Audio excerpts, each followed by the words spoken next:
They had beautiful credit. Their tax returns were beautiful. Everything was beautiful. And so I wrote them a pre-approval letter. They were going to buy a $2 million home. They're going to make a 30% down payment. Easy peasy.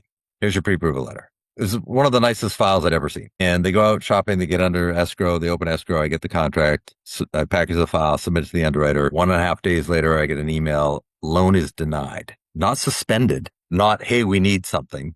No, loan denied. We don't want the loan. Welcome to the Real Estate Pros Show, where we interview real estate investing professionals from coast to coast, as well as the service providers that serve the real estate investing industry.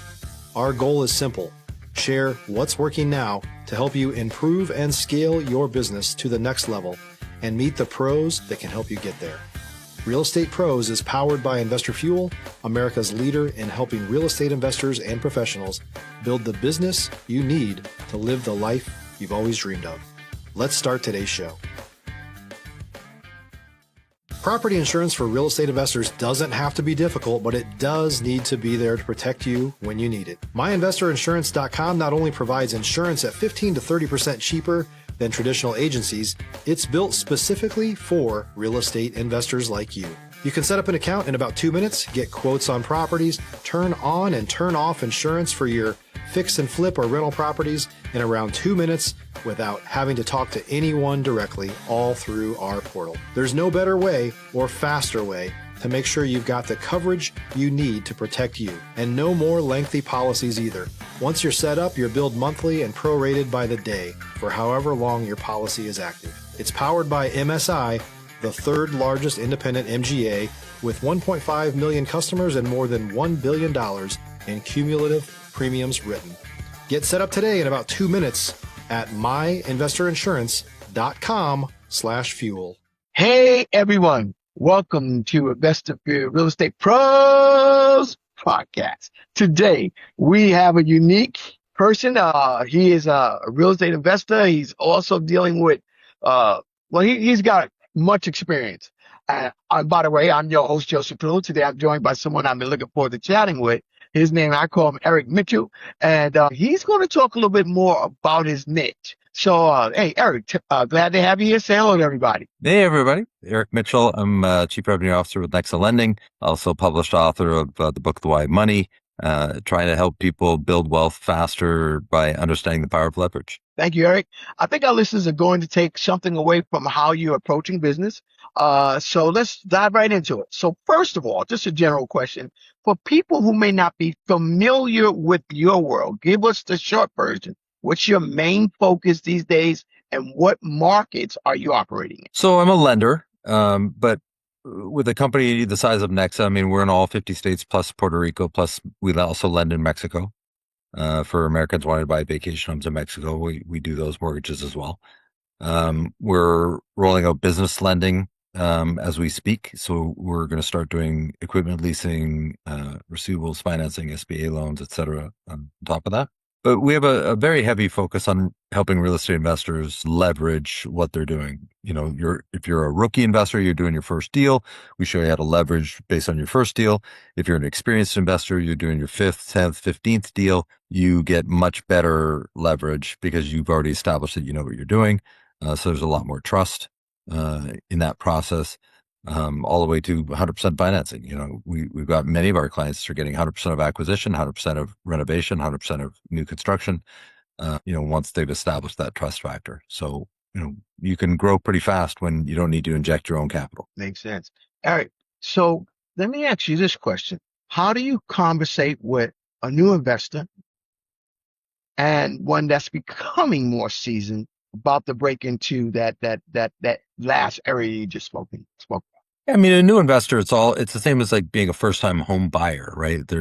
I don't know what I don't know. And so there's a certain amount of education that's needed. Why are we asking for a personal financial statement? Why are we asking for a scheduled real estate owned, like do you own a primary residence or not? Why are we asking for certain documents? So it's a slower pace when you're dealing with a first-time investor because just the amount of information they need to ingest. And then if you've got a seasoned investor, it's how do you tweak or modify what they're doing in such a way where they can leverage more, grow faster. And so helping them understand the power of structuring their documents in a certain way where they can just replicate over and over. And so both require different level of education, right? Different sets of education, different sets of information. But we try and help both as best we can. Eric, as a chief officer of your company, you're responsible for training, but Mm. you also mentioned to me that building trust and asking questions has that been difficult for you? Yeah, it's the hardest part of what we do is hey Joseph, nice to meet you. Can I please have copies of your bank statements? And I'm going to pull your credit report and judge you. It's incredibly invasive. And so how do you build trust fast enough that you can move quickly with someone that's looking to take advantage of a certain opportunity that's been presented? Stop living on an island and join the #1 mastermind in America for professional real estate investors. Investor Fuel is a community of hundreds of the nation's top investors working together to build stronger businesses and better lives. In addition to the amazing community of real estate investors acting as a board of advisors for one another, Investor Fuel members have access to 100% funding on purchase and repairs for our members only, a health insurance program, and benefits and discounts that more than pays for the membership of most of our members, meaning it's actually costing you money to not be a member of Investor Fuel. If you're looking to scale your business and build a business that allows you to live the life of your dreams, please visit investorfuel.com today and book a call with our team. And building that trust quickly. So things like having online presence, where they can, Google you and find you and watch videos and make sure that you're the real deal. Making sure that everything you have is encrypted so that their information is protected. Don't email me your bank statements. Email is not secure. We have to send you an encrypted link, upload it into the encrypted environment, and so there's a lot of things that we need to put in place, systems we need to put in place to make sure that we build that trust quickly. So I know for the new investor, it could be shocking. So Eric, show me how you will sort of relax them. What would you do? So sometimes, depending on the customer, if I feel like the customer is amiable, right? Because I was raised in a small town, so my language sometimes can go to the other side of the tracks real quick. Okay. And so I try and watch that as best I can. But if I feel like the client is got a good sense of humor and they're trying to look at this from a human standpoint, one of the things I say is if it's a gentleman, have you ever had a proctology exam? Mm. Well, this is going to feel like that. And so you got to know that this is going to feel invasive and you're going to feel violated in some ways. And I'm sorry, I'm apologizing in advance, right? But there's no way I can lend you hundreds of thousands of dollars without knowing everything about everything. And so I need to hear the story of what you're doing, why you're doing it, what your current situation is, what you're trying to get in or out of, but I need to know everything about everything because I'm going to find it out either now or I'll find it out later, right? I'm going to find it out. And so let's just cut to the chase and figure out what is it that you need and can I solve your pain? Eric, has there ever been a time where someone was asking for 200,000? They can only get 125. Sure. Oh yeah, all the time. How do you bring them back to reality? Well, sometimes you can, sometimes you can't, right? So it depends on like if it's a primary residence or it's an investment property. What we try and show is that if you're buying an investment property, we're here to lend you money, but we're also here to protect you, right? So if I'm saying I can only lend you 125, I can't lend you 200, maybe you shouldn't buy the property, right? Like our due diligence is saying it doesn't have that valuation. And so we're looking at it from a cash flow standpoint, right? So if I'm saying your loan has to be 125, it's because the cash flow supports 125. It does not support 200,000. So why are you paying 200,000 for a property that only cash flows based on valuation of 125? Like, why are you overpaying? Now you might say, well, I'm overpaying because I'm going to tear it down, right? That property is zoned for a fourplex. I'm going to tear that junkety house down. I'm going to build 4 brand new single family homes. You didn't say that, did you? That's why I need the story. Like, what are you trying to do? What's going on? Give me the full picture here. Because, okay, if you're going to buy it, tear it down, okay, what's your cost of construction? Now send me your construction statements. Now let's look at that. Oh, wait a second. On that cost of construction based on finished valuations, now the numbers make sense, right? One of my favorite stories, I had a client, she wants to build a yoga resort retreat kind of place. She inherited 19 acres of land and she wants to build a yoga retreat. It's in what I'll describe as Podunk, California. right in the middle of nowhere.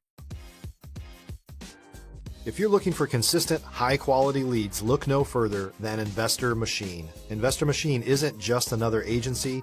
It's the most sophisticated, data-driven lead generation company on the planet for real estate investors, and serves the role of being not just a lead generator for your business, but a marketing partner that is helping you achieve your goals along the way. Go to investormachine.com to learn more and schedule a call with our team today.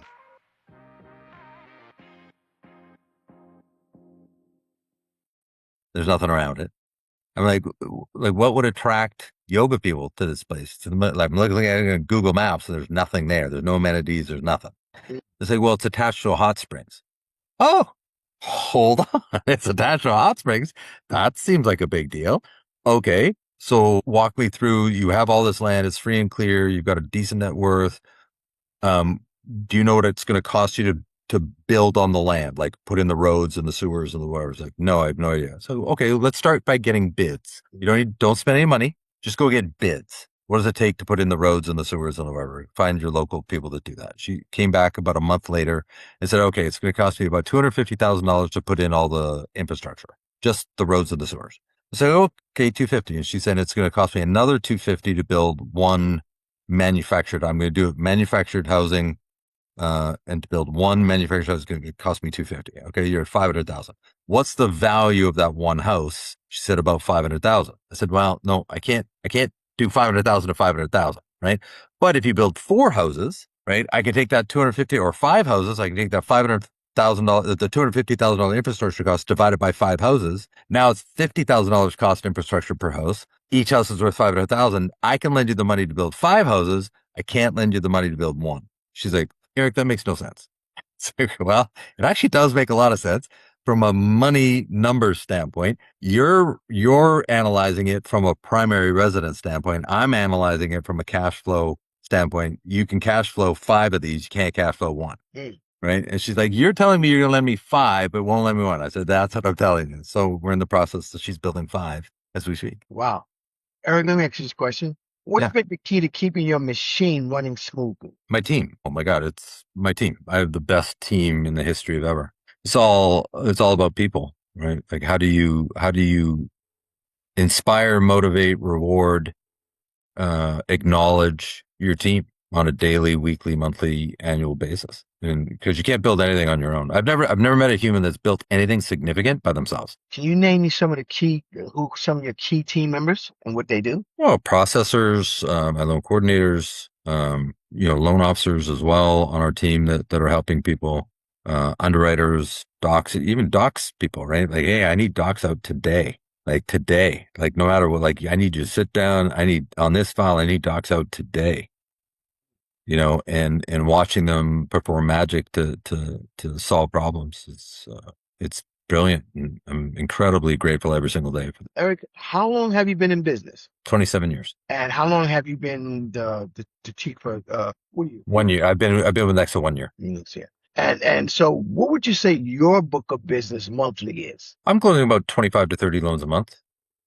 Now a lot of that is through, we have a realtor partnership program where we have realtors that get licensed and then they're able to close loans and do real estate deals, but they don't want to do the loans. They want the loans in their name. They want to get some sort of compensation because they're licensed.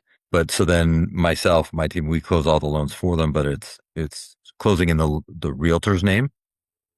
But it's on average, just my personal books is about 25 to 30 a month. Let me ask you another question, because you told me you're in 50 states. That can be pretty, I don't want to try. Daunting. It's daunting. Yeah, because regulations are different. Every state is different. That's correct. Can you sort of tell me what type of regulations look the same but are different? Well, I'll tell you that New York is the worst. I mean, New York is the toughest, the baddest, the worst state to try and do business in. Wow. The political answer to that is, they have the most regulations, the hardest to work through, right? The truth is New York is still New York, right? Like, whose hand did you grease? And so that increases costs, and a lot of people don't want to do that. And so their stuff slows down. And, like if you were starting from scratch, you said, hey, I want to go get a residential lending license in New York, it's 2 to 3 years. If you're a new or newer real estate investor looking to launch or grow your real estate investing business, please check out Investor Fuel Club. It's a coaching community, but unlike anything you've ever seen before. And you can actually partner with members of our mastermind from coast to coast on deals right in your market. There's no better opportunity to build a consistent business than to literally partner with pros to help you avoid costly mistakes, avoid the need for capital to do deals, and help you eliminate your fears as you're starting your business. Learn more about Investor Fuel Club at investorfuel.com/club. It's that bad. And so doing business in New York is pretty tough. So what you're saying, I've been investing for a while, but I want to branch out of New York. Why would it take me 3 years to get my foot grounded? Explain that to me. Well, the New York regulators to get a residential license in New York as a company from scratch, that's how long it takes them to look at your paperwork. All right, Eric, let's shift this a little bit. Every operator I know had a moment when things don't go, things just get real. Maybe you feel that Yeah, time to pivot fast. that loan the loan that made you cry yourself to sleep that night. Yep. Share it with us, Eric. I mean, my worst one was it was a husband and wife.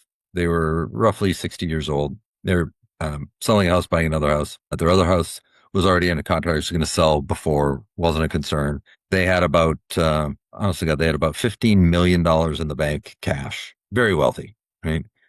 They had other retirement accounts on top of that, but like literally $15 million cash. They had beautiful credit. Their tax returns were beautiful. Everything was beautiful. And so I wrote them a pre-approval letter. They were going to buy a $2 million home. They're going to make a 30% down payment. Easy peasy. Here's your pre-approval letter. It was one of the nicest files I'd ever seen. And they go out shopping. They get under escrow. They open escrow. I get the contract. So I package the file, submit it to the underwriter. 1.5 days later, I get an email. Loan is denied. Not suspended. Not, hey, we need something. No, loan denied. We don't want the loan. And so it took me about a day to get the underwriter on the phone. I said, I don't know what file you're looking at, but it ain't the file that I submitted, because my file's the nicest loan file I've ever seen. Like, what are you looking at? She said, well, the majority of your income is coming from interest dividends on the tax returns. I said, yeah, interest dividends, which is, hold on, your guidelines allow interest dividends to be used, number one. Number two, here's all the cash that they get the interest dividends on. And they've got a 2-year history of going up income. Like, what are you looking at? They said, well, you didn't read the subsection of that same clause. If you scroll down, you read the subsection. To be able to use that income, the borrowers must take at least 2 dividend draws per year. Your client takes 1 dividend draw per year. Therefore, I can't use the income. Therefore, they don't qualify. And I'm telling you, my brain almost broke. And so I had already locked the rate. Now I got to pull the file, go to another bank. The rate's going to be a quarter to the rate higher. I have to call the borrowers, call the realtors, and try and explain. They didn't believe me. They thought it was a bait and switch. So I lost the client, lost the realtor, all because of I can't use dividend incomes with this one underwriter unless they do at least 2 draws per year. Like I honestly, I think I took like 3 days off work. Like immediately I just took 3 days off because I was going to kill somebody. Yeah. It can go south on you fast. What have you learned from that? I don't do any pre-approval letters without submitting to underwriting first. I haven't since. My underwriter signs off on it before I write a pre-approval letter. Takes me 1 extra day. I explain that to the borrower. Sometimes I even tell the story. Like I can't go through that trauma again. Mm-hmm. So for me to not kill myself, I need an extra day. And most of the time people give me the extra day. That's the kind of stuff people don't talk about enough. And honestly, it's what separates folks who are just dabbling from those who stay in the game long term. Why are you still in the game, Eric? I'm just passionate about helping people, right? I mean, it's easy to sell money. Let's start there. I mean, let's just be honest and say it's easy to sell money. That's what I sell. And number two, I just love helping people. I love solving problems. I've gotten really good at it. We use automation in a way that's really, really effective to help our clients. And it just feels good. You know, I just closed a loan a few days ago for a veteran, and his parents were going to co-sign. and he's married. They just had a baby, and we're on Zoom calls, and I could tell by the look on his face while we're on the Zoom calls, he didn't want his parents co-signing. It was bugging him, right? His mom was a little domineering and whatever, and so I called him after one of the Zoom calls. I said, "Am I correct that you don't want your parents to co-sign, like if they didn't have to?" He's like, "Well, yeah, but they have to." I was like, "Well, if we go conventional, sure, but you're a veteran. Like if I went VA, you don't need them to co-sign." It's like, why wouldn't I go? I don't know why you would. I mean, you're making 20% down payment. You don't need to make a 20% down payment, but all the more the stronger. But I'm telling you, like I can take them off the application if you want and just change the loan over to VA. He's like, "Eric, get me that approval. Like, are you kidding me?" And so, yeah, we just closed that loan as a VA loan. And he was so ecstatic that he was able to do this on his own without his parents co-signing, like it was a good moment, I'm going to ask you that same question, Eric. What have you found? What have you learned from that? What type of, has it adjusted your questions that you asked to try to, have you find out that deeper information? Because you share with me, you don't really like doing that, but it's needed, I see. Yeah, invasive questions. So there's a really good book that I read a while ago, Let's Get Real or Let's Not Play. And it's all about when you ask invasive questions, it lets the other person know that you actually care, right? Like it's hard to get there emotionally, but if you can, like if I'm doing a loan for a husband and wife with 2 kids and they're buying a 3-bedroom house, I'm going to ask, like, are you guys done having kids? Because if you're not, you're going to outgrow this house, and let's talk about an ARM instead of a 30-year fixed. Right. And yes, that's an invasive question, but like I'm a fiduciary to you. Like I need to take care of you. I need to make sure that I'm guiding you in ways that are going to save you money. And so I need to be able to ask questions that are personal. Now you can say, I don't want to answer that question. That's fine. But the more deep we can go, the better the solutions I can bring. Sounds good. What do you focus on scaling on next? AI. Everything's about AI now. How fast can we implement it? How fast can we get our team to adopt it? And how easy can we make it for the consumer? Because the consumer is not going to adopt AI the way we want them to. They're just not going to. So we have to put it all on the back end on us so that the consumer doesn't have to do anything other than answer a few simple questions. That's really big to put that AI, and I like how you guys are utilizing it for your business. What is your fear about the consumer instead of just having the AI ask questions? What is your concern about that? Well, the consumer experience, right? If the AI makes a mistake, then what? Right. So we have to have stopgaps. So that's where the humans have to be able to jump in and recognize that the AI is going off the rails. But the AI learns and gets better faster. And so when an AI does go off the rails, it happens once in that situation, then they learn, and then that doesn't happen again. So it's good in most situations. It's when there's complexity where AI stumbles a little bit, right? Somebody's self-employed, their tax returns don't say what they need to say to be able to get the loan, et cetera, et cetera. Or you're trying to do an investor, like AI can't keep up with investor loans as easily because there's scope of work documents that have to be dealt with. There's construction statements. There's lack of tax returns. We're looking at cash flow analysis of the subject property only. Like AI is not quite there yet. But on a primary residence, it's all very automated now. So we've already rolled out a touchless mortgage. Somebody can go on their phone, get pre-approved without a hard credit pull in 5-6 minutes, and they're done.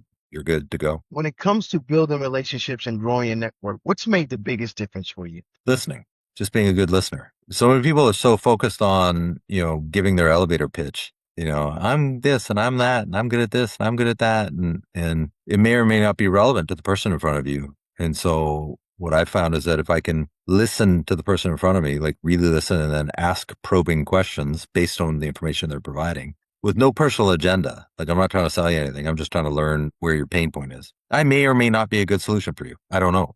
But let's find out. Because if I'm not a good solution for you, then maybe I can point you in the right direction. Coming out to the last couple of questions, Eric. This is how much of your business is residential versus commercial? Probably 85-15 residential. Residential for investors though as well. Like residential to me is anything 1 to 4 units. 5 units or more, or for commercial use is commercial. And so we're probably 15% commercial, 85%, 1 to 4 units. How would that translate to how much volume you do monthly? So as a company, we're doing roughly, probably around 3,000 transactions a month, roughly, as a company. Yeah, both commercial and residential? Yeah, all combined.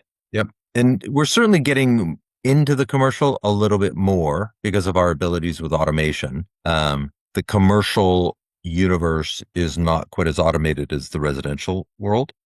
There's just a lot more complexity to commercial transactions. But we feel confident that the level of automation that we have is we're going to be able to fix that even in the commercial space. So we're delving into it pretty good. We're rolling out a whole new platform for our loan officers here in the next probably 3 to 4 weeks, where our loan officers are going to start offering equipment leasing, receivables financing, business lines of credit, all fully automated, all in an AI ecosystem for consumers. Wow. Eric, thank you so very much. Yeah. You can't fake that relationships. Thank you for being transparent and so honest and answering the questions that I asked you. Before we wrapped up, if someone wants to reach out, connect with you, maybe collaborate, or even learn more about what you're doing, what's the best way to reach you, Eric? Yeah, my website, eric-mitchell.com, right on my screen, ERIC-MITCHELL.com, has all my information, all my links, all my everything's right there. Eric, somebody's looking for a pen and they're trying to get that information. You mind repeating it one more time? Sure, it's www.eric, ERIC, hyphen, like a dash, Mitchell, MITCHELL.com. Perfect. Well, listen, I appreciate your time, your story, your philosophy, and also how you guys are scaling your business. We need more people in the space who are doing it the right way. Eric, thanks again for being here. And for those of you tuning in to Investorfield Real Estate Pros podcast, I know you got a lot of value from this, a lot of information from this, and make sure you subscribe. We got more conversations coming from operators just like Eric Mitchell, who are out there building real business, helping real people and communities. Thank you, Eric. We'll see you on the next episode of Real Estate Pros podcast. Eric, tell everybody we'll see them later. See you later. Thanks for joining us for today's Real Estate Pros show. You can learn more about the amazing benefits of the Investor Fuel Mastermind community, including surrounding yourself with hundreds of other rock stars, 100% financing for your deals, and members-only discounts from vendors you're likely already using that, as a member of Investor Fuel, will save you more than the cost of your membership. Visit investorfuel.com to learn more. If you're interested in joining us as a guest of this show, please visit investorfuel.com/pros to apply. You can also check the show notes for access to free resources, how to get access to world-class lead generation, and much more. Don't forget to subscribe so you never miss another episode. Have a great day. We'll see you on the next show.